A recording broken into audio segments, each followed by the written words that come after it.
Hello, viewers. Welcome to the next edition of Development Talks. Today, we are very fortunate to have Dr. Alamin with us, who is the Associate Professor of Agri-Economics Department of Bangladesh Agriculture University, and he has vast knowledge on application of advanced technologies in agriculture sector. So, at the very outset, I would request Dr. Alamin to introduce himself, then we will enter into the discussion. Dr. Alamin. Hello. Yeah, thank you for inviting me. Pleasure to be here. Uh, I work for Bangladesh Agriculture University as an associate professor, and I recently rejoined Bangladesh Agriculture University after completing my PhD from UK at Harper Adams University. My research focus mainly encompasses agri-tech economic modeling. We try to evaluate what would be the economics for different technology considering different farming settings like large, medium, and small scale agricultural economics. Thank you so much.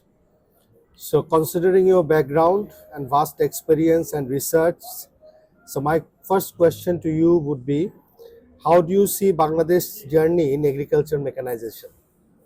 Yeah, it's really an interesting question, and Bangladesh has a very rich history in terms of mechanization. If we just look back on the mechanization history of Bangladesh, it's initiated before the birth of Bangladesh in 1950s, which is centric to actually irrigation coupled with two-wheel machines, which is known as the small machines, together with larger four-wheel machines. Mainly these two-wheel and four-wheel machines are concentrated for tillage operations like power tiller, which is known as two-wheel machines, and tractor for tilling operations. But the adoption pattern is not linear in that case, where the small two-wheel machines adopted in large numbers than the larger four-wheel machines. Still, Bangladesh is struggling to answer what would be the appropriate size mechanization for Bangladesh, because there is a loop between two-wheel machines and four-wheel machines. Because we are following the repeated path of adopting two-wheel and four-wheel machines, and which is still going on for next level of mechanization from tillage to other operations like harvesting. We are evolving. Still, we are in loop for whether adopting two-wheel machines for harvesting or four-wheel machines like reaper, which is known as two-wheel machines we used for harvesting. Again, we have another types of mechanization for harvesting, which is combine harvester, which is larger four-wheel machines. So we need some evidence-based policy support. What would be the appropriate size and shape mechanization for Bangladesh? Yeah, good to know that. But to my knowledge, most of these machines and tools are manufactured in Bangladesh. So far, what you mentioned, I mean, it's also a query. I mean, Yeah. It's really interesting to put this discussion on the table, because the thing is that Bangladesh agricultural machinery mostly based on imported machineries from Indian or Asian by. But we do have some manufacturing industries, but these are the, I will say, thriving industries. But the lion part of the machinery adopted in Bangladesh mainly from Asian market like Chinese and Indian machines, which is dominated mainly the tractors and all those. tractors and ADAS. But we propose Bangladesh made model, linking your questions, that we have enough room to entertain our self industries to make it cost effective and profitable. True, true. Oh, that's very correct. And when it comes to say in small scale agriculture, laser leveling type of issues, those capacities exist in Bangladesh or not? Yeah, it's I cannot generalize these issues, but my hypothesis with some evidence that I could say that Bangladesh has scope to encompass such advanced machines in agriculture. When we talk about advanced machine, there is a generalized picture in our head. Oh, these are fancy technologies with fancy tools. But we have to remember, when it comes to digital agriculture, precision agriculture, it's not all about fancy machines. Just disaggregate the definition of precision agriculture. When we try to disaggregate what precision agriculture refers, it refers a farm management strategy which encompass spatial and temporal variability. So it's not fancy machines. So precision agriculture and other digital technologies, they are not like that size or scale differentiated. They can address in any settings Any because these are advanced technology. We could determine some sort of a predetermined field path. So these are irrespective of field size and shape, it could be cost effective and efficient. But we need to pre-program this to make it feasible for Bangladesh. No, that's very intriguing issue. Um, so why does your research focus on appropriate mechanization economies? What does it mean really? Okay, so as I mentioned earlier, that Bangladesh over the last 5 decades, we are in mechanization loop. So we are trying to answer what would be the appropriate size machines for Bangladesh. We are smallholders and well known for having smallholders because our average farm size, national average farm size is 0.54 hectare. So which is even far below the smallholders classification. FAO classifies that farms having less than 2 hectares are smallholders. So we are having 0.54 hectare average farm size. Now, so our research funded by International Growth Center, that is the UKAID, we try to identify what would be the appropriate mechanization for Bangladesh. In that case, we consider the economics, or what would be the economics of two-wheel machines and four-wheel machines. Just to note here, from the very fundamental evidence generation, we concentrated on farmer-owned machines. The fundamental principle is that farmer will own the machines, then he will cultivate his or her land. So the idea is that we try to disaggregate the mechanization scenario for Bangladesh. For instance, we disaggregate what would be the economics if a farmer own small two-wheel machines and operate his land, and what would be the economics if a farmer own larger four-wheel machines and operate his land. So to guide the appropriate machines for Bangladesh, we disaggregate the economic analysis. So that comes to appropriate scale mechanization. But this is not confined here. Appropriate scale mechanization is very vast because two-wheel machines have range of power. It start from, for instance, 9 horsepower. Now it goes to 28 horsepower tractor.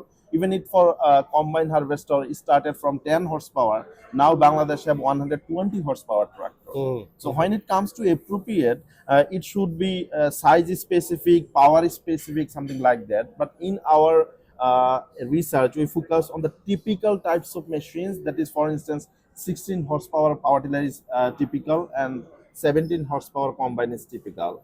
So the research mainly try to identify what would be the cost-effective mechanization path for Bangladesh. Very interesting. So, one interrelated question in this respect is all these findings of this research is are these taken into account or incorporated into the agricultural policy, or planning commission is sort of taking cognizance of all this or not? Yeah. So that's really a good point. That in our research, considering the top-down and bottom-up approach, we try to encompass the demand side aspects. That is the modeling and the cross-sectional database findings we generated. We try to first encompass the demand stakeholders perspective, that is farmers. Then we do have supply stakeholders perspective as well, because we have consultation workshop with the key policy makers and private stakeholders. So as a academic and researchers, part of my responsibilities is that we generated the knowledge and disseminated to the policy makers and the other stakeholders. So the hope is that these findings actually provide some evidence to support the policy. Okay. So the idea is that this could be the low-hanging fruit for the policymakers to get the sense of these findings and link with the policies. So the point is that the findings we have, it would have implications for national agricultural mechanization policy and national agricultural mechanization implementation plan. Okay. Because we know that in Bangladesh we have some evolutionary plan for Bangladesh, the plan for 2030, 2041, that to what extent Bangladesh should mechanize its farm operations. So these findings gave Bangladesh what would be the low-hanging for short-term, medium-term, and long-term. So yeah, we are very optimistic that this evidence would help the right path for policy evidence for Bangladesh. Very, very, very good to know. Very glad that it is going in that direction. So, how will you explain the combine harvester technical problem? We saw that farmers are struggling with such an expensive machine. So, it is kind of a technical area, but still, I think good to hear from you. Yeah. The issue is that we have to remember that not everything is one size fits all. We have a good history for irrigation, power tiller, and tractor. But the thing is that this example and story may not be linear for other machines, because machines, when it comes to machines, it's not all about machines, it's all about an ecosystem. We are talking about machine, we are talking about agroecology, we are talking about business models, we are talking about rural invigoration. So it's not only about a machine. So the thing is that in case of combine harvester, before the initiation of the combine harvester, we are very optimistic in that scenarios that it will revolutionize. But the point is that the reality check leads to some sort of frustration, because managing combine is the key challenge, not in Bangladesh, all over the world. Because just think about the time frame of the uses rate of combine. For 2 to 3 months for the harvesting period, we are using the combine. The rest of the season, it's remain idle. So the issue is that keeping this, without operation leads to some technical challenges. Absolutely. So when we talk about combine, it's not only multi-specific operations. A combine could come with multi-use operations. That is, one combine could be used for rice, and the same combine could be used for other and grain oil seed. Just change the header of the combine, keeping the engine as it is. So in that case, we need some technical know-how and need some Bangladesh type, mechatronics, that how we could best use our combine. So that the typical way Bangladesh combine adopted, that is okay, buying a combine, operating for 1 or 2 months, keeping it on the shed, so leads to some sort of frustration. Even in social media and others, we are seeing that farmers are losing for buying a combine. It's become a burden for them. So world state of the art reveals that combined operation and making it cost effective is really a challenge, not for Bangladesh, even for the world. So how they mitigate the challenge? They mitigate the challenge considering changing the use of the combined pattern. For instance, if we talk about USA, combine started in one regions, then harvested the crops from one state to another state, then it goes to Canada. So throughout the year, combine are used. But in case of Bangladesh, we are using for instance, only the harvesting season for Kharif season, Rabi season. So in that case, we could think about how our combine could be best used, because we have crop genomic modification. For instance, maize could be grown in Kharif, maize could be grown in Rabi. So the crop which could be used for maize could be used for twice in a year. So these same combine could be used for rice, wheat, and grain, mustard, and others. Just need some engineering technical know-how how to change the headers. So in that case, actually, I will say it's not only about importing machines, not only about engineers. It's all about thinking about the engineers, economists, agronomists, all together. Then we could make it a viable business. Very interesting. Very interesting. So the prospect is there, but I think there are issues, constraints, and bottlenecks in this respect. Uh, and I would be curious to know again, how will smallholder farms afford precision agriculture technologies? I mean, is it affordable to them or not?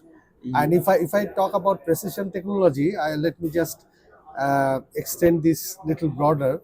Like globally, technologies like robotics, drones, artificial intelligence, sensor-based systems, these are being used, and actually agricultural efficiency has tremendously increased. So that is of course very advanced, but yeah. So what is your view on that? Yeah, I pointed out earlier, when it comes to precision, there is a very generalized thoughts in our mind that it would be very fancy technology, but it's not actually all about the fancy technology. It's about the management systems which could address all the heterogeneity within the field, which could restore data that could be used for evidence-based policy decisions. So I will say the technologies are very advanced all over the world and changing very rapidly. So these precision technologies are now just plug and play. You can just plug it and play with it.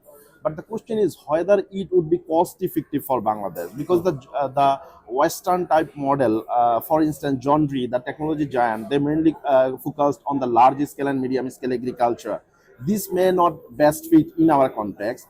So yeah, I will say in a very short form, precision agriculture could be used for our context, but in which mode? We need some Asian or Bangladesh type models. How could come or how could make this precision agriculture technology cost effective?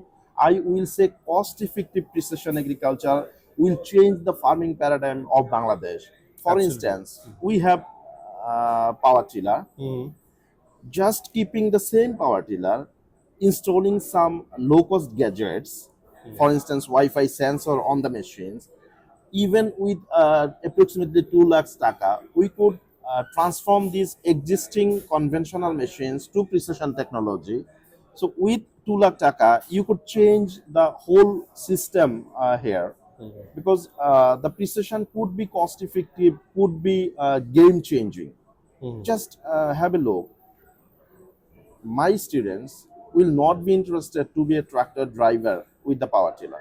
But if it's just a handy tool operating remotely from the office or from the aisles with some transformation, so it would be a skilled manpower engaging sector rather than just doing some very mandatory or mundane work in the muddy field. True. So precision agriculture have the game changing elements, Prospects. prospects. So the question is how we will incorporate this in our settings. So in that case, if we want to make it's a real change, we I will say let's come to the same compartment.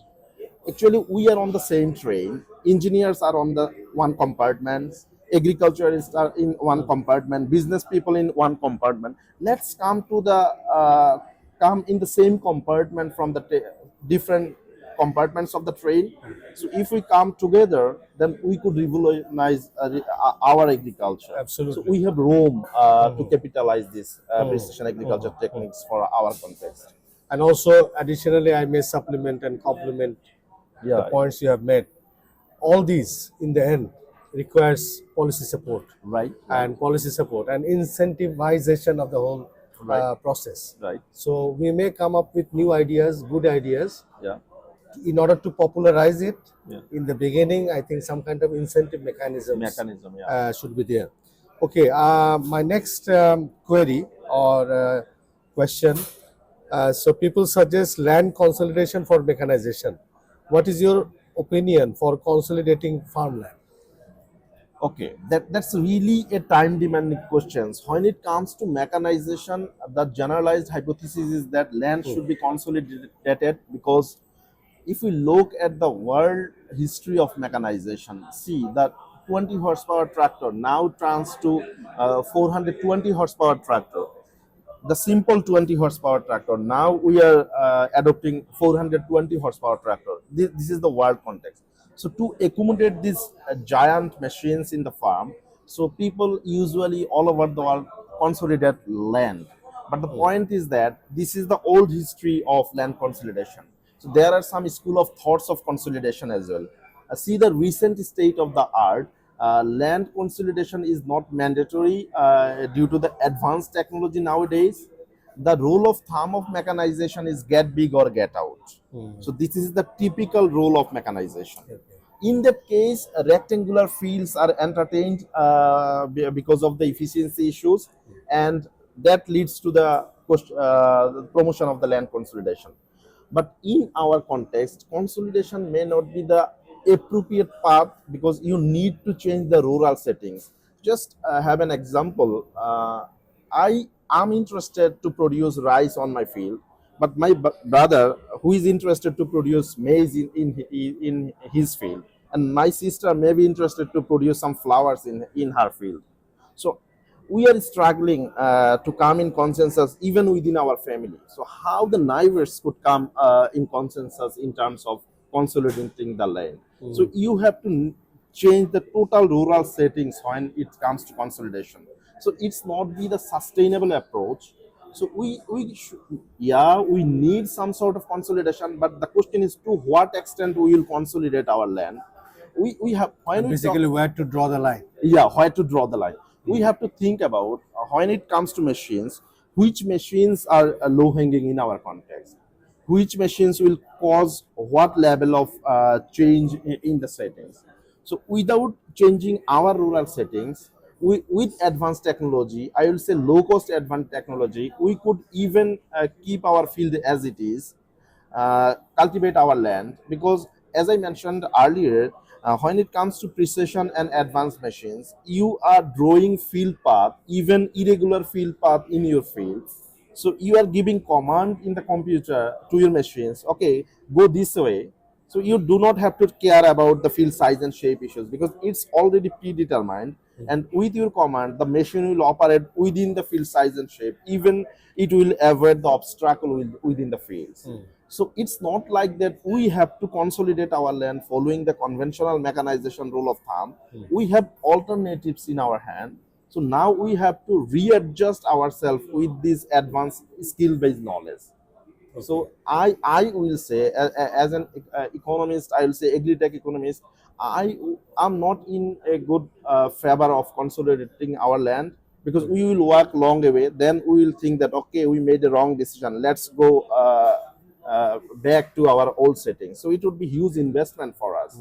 So we could generate some evidence. Okay, what would be the social and economic consequences of using larger machines? What would be the social consequences of using small machines? Then we could get some evidence that how this transition could evolve. So land consolidation may not be the sustainable approach. We need to rethink, we need to check with the state of the art that what is going all over the world. The world is turning towards precision, but they have large machines. But they are thinking about precision. Why? Because now they are not concentrating on the production goals, that is maximizing productivity and profit. They are also considering the environmental goals of agriculture as well. So when we talk about machines, it's not only making money, it's all about keeping our living organisms lively in the field. So we have to think about, Considering the whole ecosystem. yeah, we have to think about the production goals and environmental goals. Environmental goals, yeah. So that's the question we have to address. It's not just looking in one lens. We have to consider the whole systems, The in broader our picture. a broader picture in our consideration. That's very interesting. So I move on to my next question to you. So it's regarding subsidy. Yeah. Very hot topic. I think when it comes to subsidy, farmers will always ask for it. So how do you look at subsidies for agricultural machinery in particular? Okay. Yeah. That is also one of the incentive mechanism. as I mechanism. Yeah, mentioned mentioned earlier. earlier. Yeah. We do need incentives actually, but the question is to what form we need the incentive.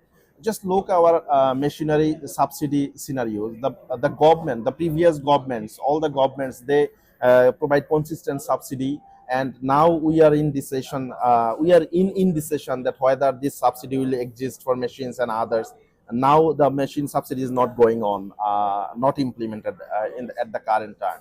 The question is that based on our findings, we will say machine subsidy need revisions actually, because this machine specific subsidy will not change the total farming systems as a whole.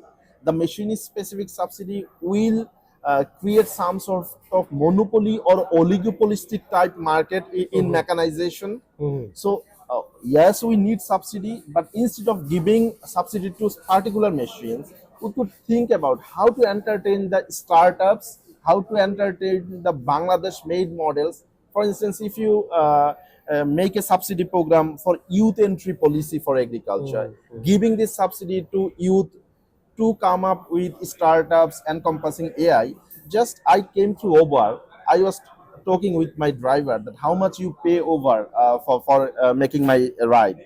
That he shared with me 25% will go to the company and the rest Even will 27%. yeah even the rest would be to the drivers. Yeah. So think here that this Uber changed the systems. It's making business. It's making a profit. It's changing the total transportation sector. So when we talk about machine subsidy, so it's not about subsidy to particular machines like tractor combine. It's about changing the total system. Just as I mentioned about the Uber system.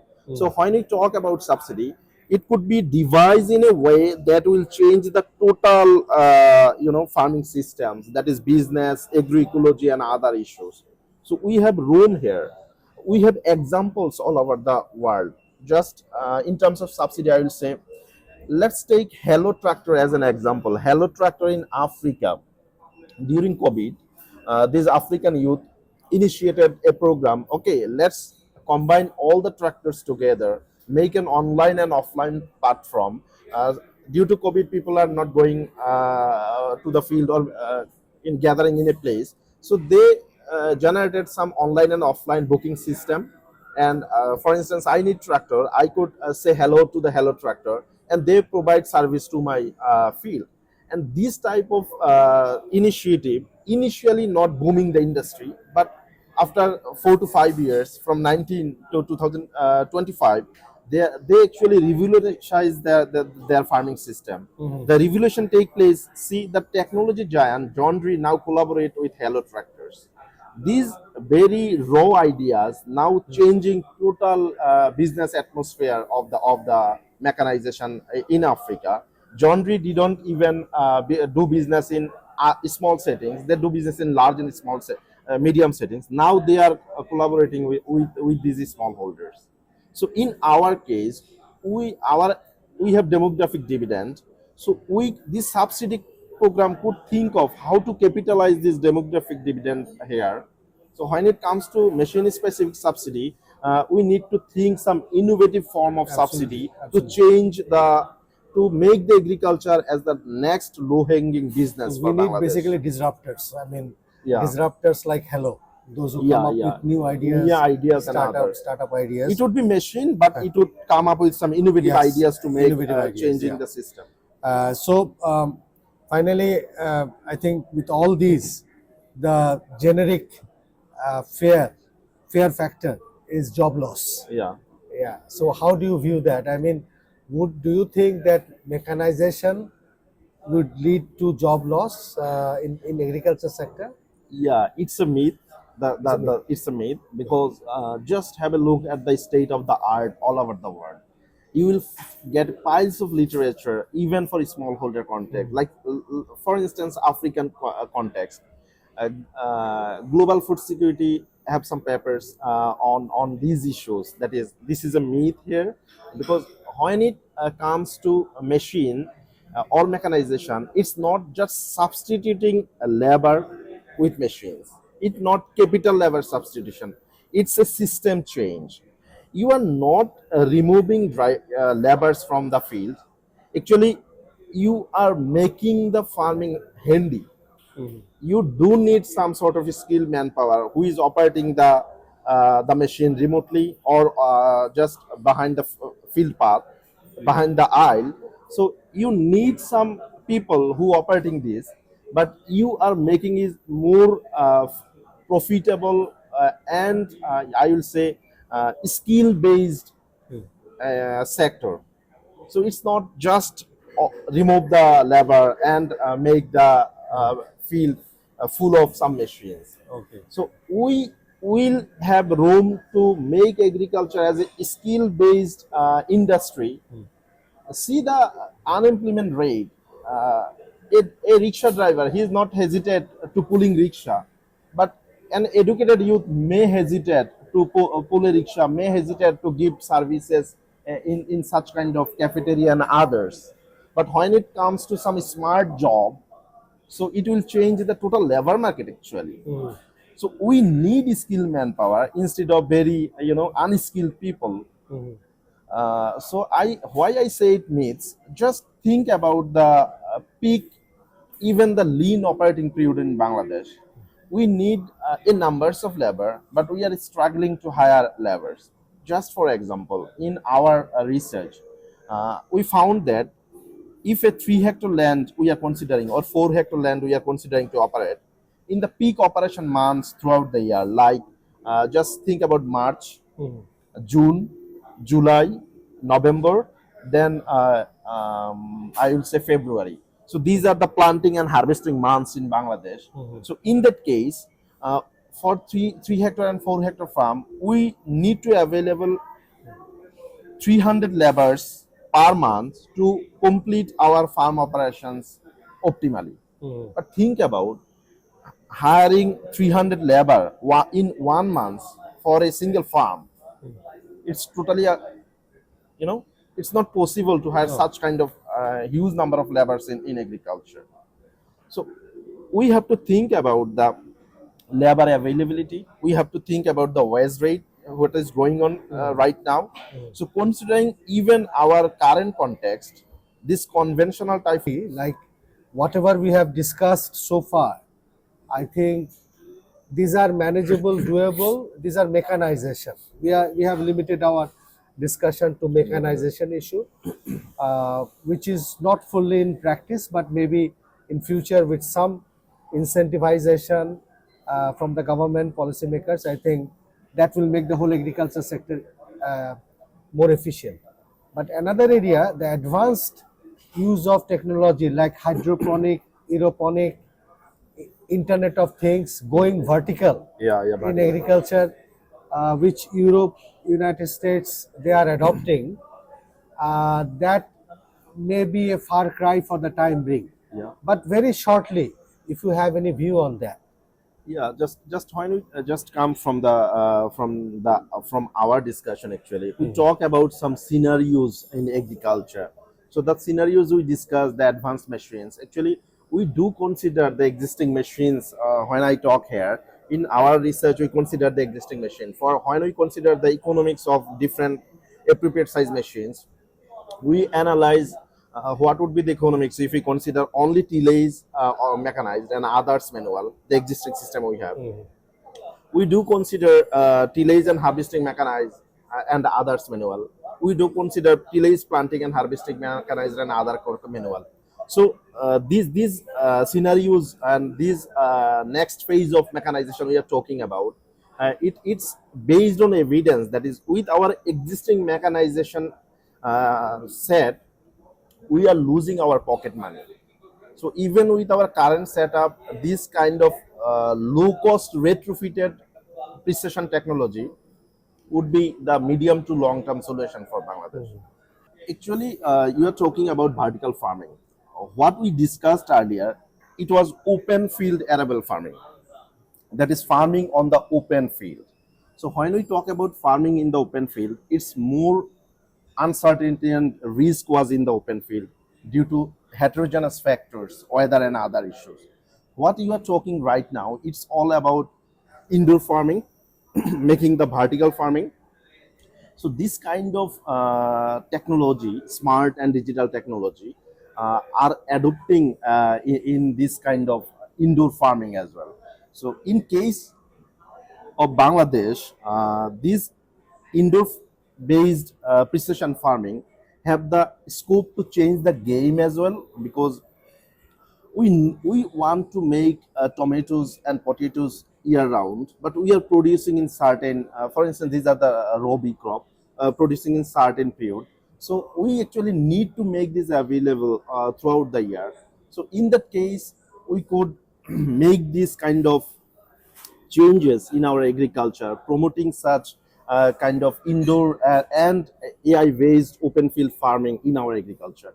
Just to note here, When you talk about subsidy, I try to link about some skill-based scenario changes. So when you devise your policy, when the policymakers devise the policy, if they think about the inclusions of youth in agriculture, so this youth could be entertained in such kind of areas. That is, our land is scarce now. Day by day we are losing our arable land. So in that case we could encourage such kind of vertical farming in agriculture. The same technology we could use in our vertical agriculture. When we talk about precision, actually this precision technology is more mature in case of vertical farming and livestock. It's now it's plug and play for arable field. So world is going far away in case of vertical farming with such kind of innovative technologies. But in our context, we could think about, when we talk about agriculture, it's a total system. It's not only arable open field agriculture, it's all about indoor farming as well. But considering our short, medium, and long term visions, in the short term, we have to keep the existing scenarios more lively and profitable scenarios. So, in our policies, we should have room to consider open field agriculture with such kind of vertical integration in agriculture. So that's No, all. thank you. Yeah, Thank yeah. you so much. Thanks again, Dr. Alamin, for enlightening us on this issue, advanced agricultural technologies. I think the viewers will be benefited, and it has really been very thought-provoking for us because we are accustomed to customary agriculture, traditional agriculture. So thanks again for coming, and we in this platform, particularly enriching our platform. So we look forward to receiving you again, hopefully sometime in future on some other similar topic. Thank you very Yeah, much. it's my pleasure. Lastly, I would like to say, let's work together. We need mechatronic people.